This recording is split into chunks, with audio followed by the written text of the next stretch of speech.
ताज्या बातम्यांसाठी ABP माझाला subscribe करा आणि बेल आयकॉन प्रेस करा।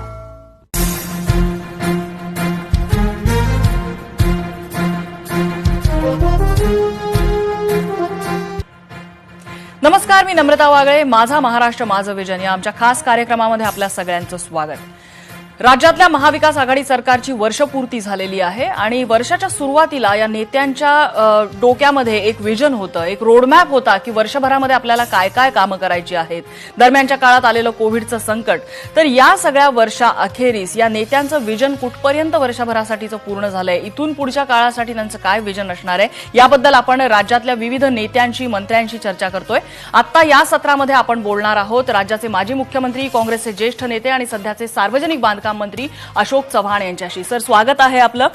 सगळ्यात पहिल्यांदा आपलं अभिनंदन खूप खूप वर्षपूर्ती निमित्त या सरकारच्या। पहिला प्रश्न साहजिकच, आपण एबीपी माझाच्याच माझा विजन या कार्यक्रमामध्ये राज्यासाठीचं आपलं विजन मांडलेलं होतं। वर्ष संपतंय, या सरकारची वर्षपूर्ती होतीये। वर्षभरामध्ये तुमचं विजन तुम्हाला किती टक्के पूर्ण करता आलं, काय अडचणी आल्या? सर्वात महत्त्वाची गोष्ट म्हणजे या महाविकास आघाडी सरकारला आज जवळपास वर्ष पूर्ण होत आहे, उद्या होत आहे। आणि त्यामुळे वर्षभराचा मागोवा घेत असताना जी काही कामं राज्यात झाली, माझ्या स्वतःच्या जिल्ह्यात झाली, त्याचा एक थोडक्यात वृत्तांत निश्चित मी आपल्या सर्वसमोर मांडण्याचा प्रयत्न करणार आहे। पहिल्यांदा कोरोनाची मुळे एक चांगली संधी उपलब्ध झाली। मी कोरोनामुळे खूप जागतिक पातळीवर, राज्य पातळीवर, देशात खूप मोठं नुकसान झालं, नाकारता येणार नाही। परंतु मी ह्या कोरोनाला एक संधी म्हणून पाहतो आणि या संधीचा पुरेपूर फायदा राज्यातल्या आरोग्यविषयक सेवा अधिक बळकट करण्यासाठी याचा उपयोग झाला। मी तर म्हणेन राज्यभर झालंच। माझ्या जिल्ह्याचं बोलायचं झालं तर मेडिकल कॉलेज, सिव्हिल हॉस्पिटल, ग्रामीण रुग्णालय, प्रायमरी हेल्थ सेंटर्स, ह्याच्यामध्ये ज्या काही उणीवा होत्या, जिथे सामान्य माणूस रोज ट्रीटमेंट करता जातो, त्या सगळ्या सुविधा संपूर्ण राज्यभर अतिशय चांगल्या पद्धतीने बळकट करता आल्या। सरकारचा जवळपास उपलब्ध होणारा निधीपैकी 70% निधी आता सरकारचे या वर्षभरामध्ये आर्थिक नुकसान खूप झालं, कारण की उत्पन्नाची साधनं कमी झाली, टॅक्सेस कमी येऊ लागले, जीएसटीचा पैसा केंद्राकडून जो मिळाला पाहिजे तो मिळत नव्हता आणि उत्पन्नाचं साधनं कमी झाल्यामुळे राज्याच्या तिजोरीमध्ये खूप ताण पडला। परंतु आलेला पैसा 70% जवळपास सर्व हा हॉस्पिटल्सवर गेला, आरोग्यविषयक सुविधा मजबूत करण्याकरता गेल्या आणि आज सर्व हॉस्पिटल्स व्हेंटिलेटर्स आहेत, रेस्पिरेटर्स आहेत, औषधं आहेत, ॲम्ब्युलन्सेस आहेत, इमारती चांगल्या करता आल्या, बेड्स चांगले देता आले, नवीन डॉक्टरच्या रिक्रुटमेंट करता आल्या। त्यामुळे राज्यभर कोरोनावर मात करण्याकरता एक मोठी फौज ही राज्यामध्ये आम्हाला निर्माण करता आली। हा त्यातला कोरोनामुळे आपल्याला झालेला फायदा असं मी म्हणेन की ज्याच्यामुळे हा उपयोग त्याचा झालेला आहे। म्हणजे आपण एक असं म्हणू शकतो की माझ्या विभागामध्ये मी काळजी एवढी घेतली, सार्वजनिक बांधकाम विभागासाठी ही एक संधी होती, बऱ्यापैकी वेळ मिळाला त्यांना, निधीची काहीशी कमतरता असेल, मात्र तुमचं जे काही विजन होतं, जो काही रोडमॅप होता, त्याचा बऱ्यापैकी पल्ला मला वाटतं तुम्हाला गाठता आलेला आहे। तुम्ही आता जे काही सांगितलं ते आता या सत्रामध्ये खूप जणांच्या नजरा लागलेल्या आहेत, त्या म्हणजे मराठा आरक्षणासंदर्भात सरकारचं नेमकं काय सुरू आहे, या आरक्षणाची स्थगिती उठवण्याच्या दृष्टीने आपण कशी पावलं टाकतोय? पहिल्यांदा मला लोकांना किंवा विशेषतः सकल मराठा समाजाच्या माझ्या सहकाऱ्यांना मुद्दाम सांगायचं आहे की अपप्रचार मोठ्या प्रमाणावर केला जातोय। आपल्याला हे माहिती पाहिजे की सरकारने पुरेपूर प्रयत्न केले, म्हणजे अजून चालू आहे, माझे प्रयत्न काही थांबलेले नाहीत। म्हणजे फडणवीसांच्या काळामध्ये सभागृहामध्ये एकमताने आपण निर्णय घेतला, कोणाचाही विरोध मराठा आरक्षणाला नव्हता। बॅकवर्ड कमिशन जे आहे, मागास आयोगाचा अहवाल त्या ठिकाणी आला, त्यानंतर हा कायदा केंद्रामध्ये सर्वोच्च न्यायालयात त्याला चॅलेंज करण्यात आलं। ही सगळी प्रक्रिया ही फडणवीसांच्या काळात आली असताना सुद्धा आम्ही ती प्रक्रिया पुढे नेत आहोत आणि हा लढा आमचा चालू ठेवून न्यायालयीन लढाई जी आहे ती लढाई जिंकण्याकरता आम्ही सातत्याने प्रयत्न करत आहोत। अतिशय उत्तम आपण ज्याला निष्णात वकील लावलेले आहेत, जे मागच्या काळात लावले होते तीच वकिलांची फौज आहे आणि त्याच्याबरोबर जे खासगी याचिकाकर्ते आहेत त्यांना, त्यांच्याकडे सुद्धा कपिल सिब्बल आहेत किंवा अभिषेक मनु सिंघवी आहेत किंवा अन्य रफिक दादा आहेत, यासारखे नामवंत वकील सुद्धा त्यांच्या बाजूने बाजू मांडत आहे। 4 वेळा जवळपास आपण लेखी अर्ज सर्वोच्च न्यायालयामध्ये केलेला आहे। तोंडी सुद्धा मेन्शन केलेलं आहे.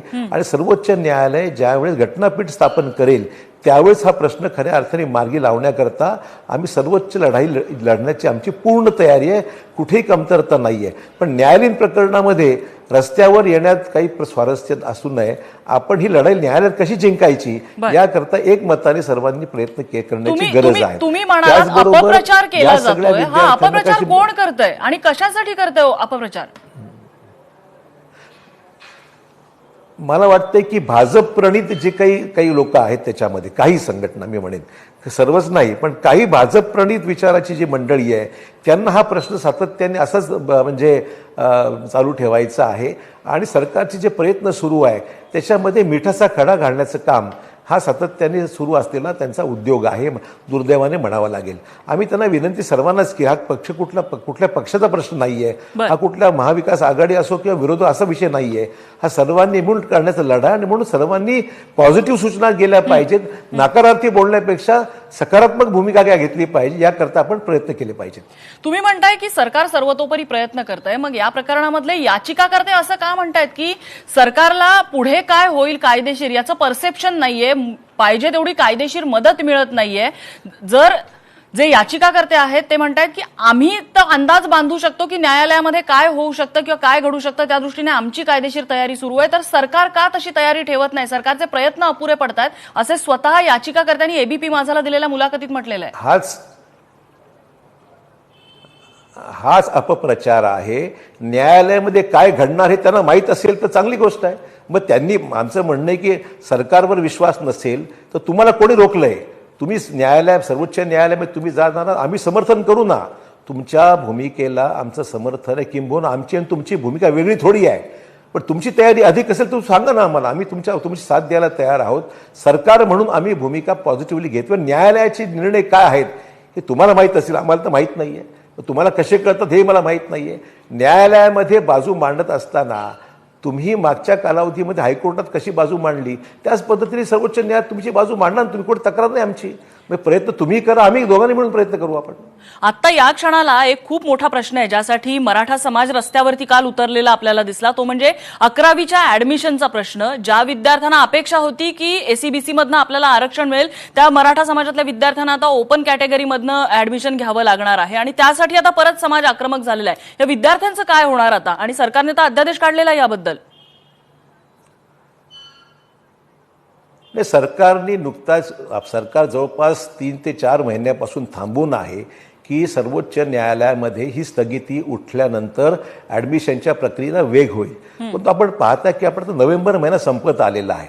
शैक्षणिक वर्षाच्या नोव्हेंबर म्हणजे नॉर्मली जे क्लासेस जून जुलैमध्ये सुरू होतात ते कोरोनामुळे साधारण ऑक्टोबर नोव्हेंबर पर्यंत गेले. शाळा सुद्धा आता हळूहळू सुरू होत आहेत, कॉलेजेस सुरू होतील. तर अशा सगळ्या पार्श्वभूमीवर मग आपल्याला ऍडमिशन्स मुलांच्या रोखता येतील का? हा खरा शैक्षणिक वर्ष म्हणजे आपण विचार करा, नोव्हेंबर, डिसेंबर, जानेवारी, फेब्रुवारी, मार्च, एप्रिल, मे 5-7 महिन्यामध्ये संपूर्ण वर्षभराचा अभ्यासक्रम पूर्ण करायचा आहे. शैक्षणिक नुकसान विद्यार्थ्यांचं होऊ नये ही सर्वांना दक्षता घ्यावी लागेल. आणि म्हणून मला एवढं सांगायचं, शिक्षण विभागाने आणि उच्च शिक्षण विभागाने त्यांच्या परीक्षा त्यांनी होऊ घातली, त्यांनी जो निर्णय घेतलेला आहे त्याच्यामध्ये एससीबीसीमुळे आरक्षणाला जी स्थगिती मिळालेली आहे तर त्यांना खुल्या प्रवर्गामध्ये ऍडमिशन घेता येतं. तेवढ्या जागा आहेत आपल्याकडे, म्हणजे त्यांना ऍडमिशन मिळणार नाही असं नाही आहे. हाच अपप्रचार आहे. ज्यांना एससीबीसीच्या स्थगितीमुळे ऍडमिशन तिथे मिळत नाही त्यांनी खुल्या प्रवर्गामध्ये त्यांना आपल्याला ॲब्झॉर्ब करता येईल. तेवढ्या जागा सरकारकडे किंवा शैक्षणिक संस्थेमध्ये शिल्लक आहेत. त्यामुळे कोणाचंही ऍडमिशन मिळालं नाही म्हणून नुकसान होणार नाही, पण ऍडमिशनच करायचं नाही ही भूमिका कशी घेता येईल? मुद्दा असा आहे ना अशोक चव्हाणजी यामध्ये की विद्यार्थ्यांचं एक काहीतरी परसेप्शन असतं की आरक्षणात असेल तर आपण हे कॉलेज सिलेक्ट करू शकतो, जर आपल्याला आरक्षण नसेल, खुला प्रवर्ग असेल तर आपण हे पर्याय कॉलेजसाठी देऊ शकतो. त्या विद्यार्थ्यांचं आता काय होणार आहे? कदाचित आरक्षण आपल्याला असू शकेल, आपल्याला मिळेल या अपेक्षेवर त्यांनी अशी काही कॉलेजेस दिली असतील जी आता खुल्या प्रवर्गातनं कदाचित अशा विद्यार्थ्यांना मिळू शकणार नाहीत. मला सांगा, जिथे कोर्टाची स्थगिती एससीबीसीला आहे त्या ठिकाणी आपल्याकडे काय पर्याय उपलब्ध आहे मला सांगा. आपण मी ऐकायला तयार आहे. मी जमलं तर मंगळवार किंवा बुधवारी संभाजीराजेंनाही मी विनंती केली की आपण माझ्याकडे या आणि या बाबतीमध्ये आपली काही वेगळी सूचना असेल तर मी स्वीकारायला तयार आहे. म्हणजे मुद्दा तो नाही आहे. परंतु विद्यार्थ्यांना कोणालाच प्रवेश द्यायचा नाही, अशी भूमिका घेता येईल का विद्यार्थ्यांना, आपल्याला? मराठा समाजातल्या आपल्याकडे विद्यार्थ्यांना या संस्था आशेवर आहेत, आपण जागा ठेवायला आहेत. नको होतं वर्षाच्या सुरुवातीलाच, असं वाटतंय? त्या आशेवर ठेवलं. आपल्याला ही स्थगिती कोर्टाची लवकर उठेल अशी अपेक्षा होती, परंतु दुर्दैवाने 3 महिने होऊन गेले तरी याच्यामध्ये काही कोर्ट कोणाला नियुक्त करत नाहीये किंवा संविधानिक बेंच जे गठीत करते अजून होत नाहीये. 4 वेळा लेखी अर्ज करून सुद्धा कोर्ट ऐकत नाहीये. तर मग आपण थांबायचं आणि शैक्षणिक वर्ष असंच वाया घालवायचं का? हा खरा प्रश्न आमच्या समोर आहे. कोर्टाच्या प्रक्रियेबद्दल काही प्रश्न आहेत का? काही मुद्दे आहेत का की कोर्टाची प्रक्रिया इतकी स्लो का चाललेली आहे, किंवा ही स्थगिती उठवण्यासाठी आणखी काही पर्याय आहे का? काही कायदेशीर मार्ग अजून उपलब्ध आहेत का? याची चाचपडणी काही झाली का? नाही, आपण चीफ जस्टिस समोर हा लेखी अर्ज 4 वेळा केला, त्यांच्या समोर 2 वेळा मेन्शन केलं. हीच प्रक्रिया आहे ना कायदेशीररित्या. शेवटी निर्णय त्यांना घ्यायचा आहे. हा निर्णय काय सरकार घेऊ शकत? हा कोर्टातल्या कक्षेमधली विषय असल्यामुळे त्याच्या आपल्याकडे काय पर्याय उपलब्ध आपण मला सुचवले किंवा मला या संघटनेने सुचवलं की नाही अशा हा पर्याय उपलब्ध आहे, आम्ही स्वीकारायला तयार आहोत. केंद्रात आणि राज्यात वेगवेगळ्या पक्षांचं सरकार असणं याचा काही संबंध आहे या सगळ्या लेट प्रकरणाशी? काही परिस्थिती वेगळी असती? असू नये अशी अपेक्षा आहे. असू नये अशी अपेक्षा आहे मला. कदाचित असू शकते असं वाटतं? काही शक्यता आहे? नाही, मला असं कोणावर आक्षेप असं घेणं बरोबर नाही. सर्वोच्च न्यायालयामध्ये न्यायप्रविष्ट प्रकरणावर कुठल्याही प्रकारचं वेगळं भाष्य करणं उचित नाहीये. पण केंद्र सरकारने याच्यामध्ये हस्तक्षेप याचिका दाखल करून हा मार्ग सुकर कसा होईल याकरता प्रयत्न करायला हरकत नाही असं वाटतं. कारण केंद्र सरकार म्हणून त्यांनी जर आपल्या बाजूने जर म्हणजे भूमिका घेतली तिथे सर्वोच्च न्यायालयामध्ये तर फायदा होऊ शकतो. आता असं झालेलं आहे की मराठा आरक्षण ना धड मिळतंय ना धड जातंय, त्यामुळे बरेच जण असे आहेत नोकरीसाठी, प्रवेशासाठी हे अजूनही आशेवरती आहेत की आरक्षणाचा फायदा, लाभ आपल्याला या वर्षामध्ये मिळेल. आणि त्याच वेळेला परिस्थिती अशी आहे की स्टॅग्नंट परिस्थिती आहे, आता कुठेच काही मुव्हमेंट दिसत नाहीये. आणि अशा परिस्थितीमध्ये विरोधकांनी आरोप जर केलेला आहे की आरक्षणाचं मातेरं केलं या सरकारनं, तर चुकलं काय? ते आरक्षणाचं मातेरं सरकारने केलं आहे का? सर्वोच्च न्यायालयामध्ये जी मंडळी गेली, सर्वोच्च न्यायालयाने दिलेला निकाल, याच्यामध्ये सरकारचं काय रोल आहे मला सांगा ना. सरकारने बाजू जी मांडली ती सर्व व्हिडिओ कॉन्फरन्सिंगद्वारे संपूर्ण राज्यभर देशभर लोक पाहत होती. त्या व्हिडिओ कॉन्फरन्सिंगमध्ये आपली बाजू कशी मांडल्या गेली, कशा पद्धतीने मांडल्या, सगळ्या म्हणजे it is in public domain. अशा असताना सरकार दोषी तुम्हाला कसं? मग तुम्हाला अर्थ तुम्हाला राजकारण करायचं आहे. मग याच्यामध्ये तुम्ही बरं नुसतं सरकारच नव्हे, हस्तक्षेप करते जे होते, ज्यांनी इंटरव्हेन्शन अर्ज केले त्यांनी सुद्धा आर्ग्यू केलं होतं. मग आम्ही सरकार अपयशी झालं, मग ते अपयशी झाले कसे झाले? मग असा विषय आलाच ना शेवटी. आता वेगळ्या मुद्द्यावर येते मी जरा. आता 3 पक्षाचं आपलं सरकार आहे ज्याची वर्षपूर्ती होते आणि यामध्ये काँग्रेसबद्दल सतत दबक्या आवाजात चर्चा होते. काही जण तर थेट सांगत असतात की काँग्रेसच्या नेत्यांची सरकारमध्ये कोंडी होतीये. काय आहे सध्या काँग्रेसचं सरकारमध्ये स्टेक? काँग्रेसमुळे हे सरकार आहे नाकारता येणार नाही. तिन्ही पक्ष एकत्र असल्यामुळे सरकार हे सुद्धा आपल्याला समजून घ्यावं लागेल. त्यामुळे काँग्रेसचा महत्त्वाचा वाटा किंवा काँग्रेसचं महत्त्वाची भूमिका या सरकार गठन करण्यामध्ये नक्की आहे, हे खुद्द नेत्यांना सर्वांनाच माहिती आहे. आणि म्हणून हे सरकार 5 वर्ष टिकलं पाहिजे हीच आमची भूमिका आहे. आणि या सरकारच्या माध्यमातून भाजपला सत्तेपासून रोखणं हा प्रमुख उद्देश होता.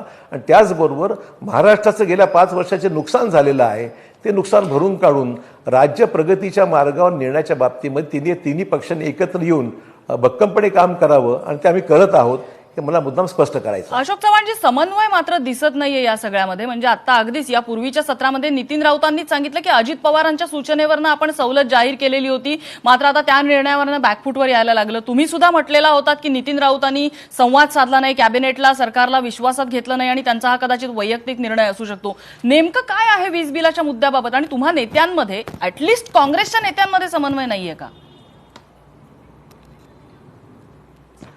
काँग्रेसच्या नेत्यांमध्ये समन्वय आहे, कुठल्याही समन्वयाचा अभाव नाहीये. ज्या वेळेस तुम्हाला माहिती आहे की आज विद्युत मंडळाकडे जवळ 60,000 कोटीची येणं बाकी आहे. म्हणजे वेळोवेळी वीज बिल रद्द झालेली आहेत, त्याला स्थगिती देण्यात आलेली आहे. म्हणजे माफी देण्यात आलेली आहे. हा सगळा मागचा प्रवास जो आहे, विशेषतः मागच्या 5 वर्षातला जो कालावधीचा प्रवास आहे फडणवीस सरकारच्या, या कालावधीमध्ये जी थकबाकी जवळपास 20,000 कोटीची होती ती जवळपास 60,000 कोटीच्या आसपास आलेली आहे. आणि खाजगी लोकांची देणी सुद्धा जवळपास 15,000 ते 20,000 कोटीच्या आसपास आहेत. मला सांगा, अशा परिस्थितीमध्ये हे एवढे मोठे आर्थिक निर्णय घेण्याच्या अगोदर काही विनिमय हे मंत्रिमंडळ स्तरावर होणं अपेक्षित असतं. ते कदाचित त्यावेळेस नितीन राऊतांचा तर दावा आहे की त्यांनी असा विचार विनिमय केला होता, कॅबिनेट समोर तसं प्रपोजल दिलेलं होतं, त्याच्यावर चर्चा झाली असं सुद्धा म्हणतात ते. अजित पवारांनीच नॉड दिलेला होता त्याला असं म्हणतात ते. मला याची कल्पना नाही, पण मला म्हणजे ते विभाग आणि उपमुख्यमंत्री यांच्यातला दोघांचा संवाद काय याची मला जाणीव नाहीये, कल्पना नाहीये. पण मला सांगायचं, जो काही निर्णय घ्यायचा असेल तर सरकार त्याच्यामध्ये सध्याची जी काही आर्थिक परिस्थिती निर्माण झालेली आहे या पार्श्वभूमीवर लक्ष ठेवून योग्य तो निर्णय सरकार घ्यावा, आमचं काही दुमत नाही याच्याबद्दल. श्रेयाच्या लढाईवरनं म्हणजे श्रेय कुणी घ्यायचं, वीज बिलावरती सवलत देणं किंवा काही जणांना वीज बिल माफी मिळणं किंवा एकूणच या प्रश्नावर त्याच्यावरनं हा मुद्दा रखडलाय असा चंद्रशेखर बावनकुळेंनी आरोप केला. सगळ्यांचं असं म्हणणं आहे काँग्रेस, राष्ट्रवादी आणि शिवसेना या तिघांनाही आपापला वाटा त्याच्यामध्ये श्रेयाचा हवा आहे. नाही, वाटा कोणाचा घाटा कोणाचा हा विषय मी बाजूला ठेवतो, पण माझा मुद्दा एवढाच मर्यादित आहे की बावनकुळेंच्या कालावधीमध्ये झालेली जी प्रगती आहे वीज मंडळाची ती आपल्यासमोर आहेच. त्यामुळे ह्याच्या श्रेयवादामध्ये मी जाणार नाही. हे श्रेय जे काही मिळेल हे सरकारला मिळेल ना, हे काय कुठल्या एका पक्षाचं श्रेय नाही. जे काही निर्णय आज आघाडी सरकारचे होतात ते कोणाचे व्यक्तिगत निर्णय नाही. सरकार मंत्रिमंडळ ज्यावेळेस निर्णय घेते ते निर्णय मंत्रिमंडळाचे असतात, सरकारचे असतात. त्यामुळे याच्यामध्ये तिन्ही पक्षाला श्रेय मिळेल असाच विषय आहे. तो कोणा व्यक्तिगत कोणाचा श्रेय किंवा कोणाचा विरोध असंच कारण नाही. 3 पक्षांच्या या सरकारमध्ये काँग्रेस कुरकुर करते असा आरोप तुमच्या मित्रपक्षाने केलेला होता. जुन्या खाटा कुरकुरतात असं सामनाच्या अग्रलेखातून संजय राऊतांनी म्हटलेलं होतं. ही कुरकुर थांबली आहे का? आता सगळं काही नीट आहे? आपल्याला पाहत आहे की मला खाटही माहिती नाही आणि कुरकुरी माहीत नाही. ते संजय राऊत आमचे मित्रच आहेत. त्यांनी एक उपासात्मक प्रकारचं त्याच्यामध्ये टीका केली असेल, चालत राहतो. काही विषय फार गंभीरतेने घ्यायचा विषय नाही आहे. आघाडी सरकार मी चालवलेलं आहे. आघाडी सरकार चालवत असताना 2 पक्ष होती, आता 3 पक्षाचं आघाडी सरकार आहे.